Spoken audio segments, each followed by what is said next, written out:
Set එකක් ඔන්න එහෙනම් මාත් අරගෙන ආවා. ඉතින් ඔයාලා දන්නවා මගේ මේන්ම ප්‍රොඩක්ට් එක ක්ලොතින් හින්දා මම මේ පාර චුට්ටක් සෙල් වෙනවාද කියලා බලන්න විතරක් පොඩිම පොඩි ක්වොන්ටිටි ප්‍රමාණයක් විතරයි අරගෙන ආවේ. එහෙනම් අපි යමු බලන්න ඩිසයින්ස් ටිකට. මේ තියෙන පළවෙනි ඩිසයින් එක මොඩම ලස්සනයි. මේවට අපි කියන්නේ වලාකුළු බෑග්ස් කියලා. ඉතින් මේවා China imported bags. කලර්ස් පහකින් තියෙනවා.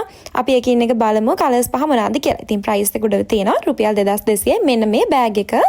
අතට සිපර් එක අරියට පස්සේ මේ වගේ හොඳ leather material එකකින් lining එක කරලා තිනා වගේම මේකේ පටි දෙකත් ගොඩක් high leather material එකෙන් තමයි කරලා තියෙන්නේ.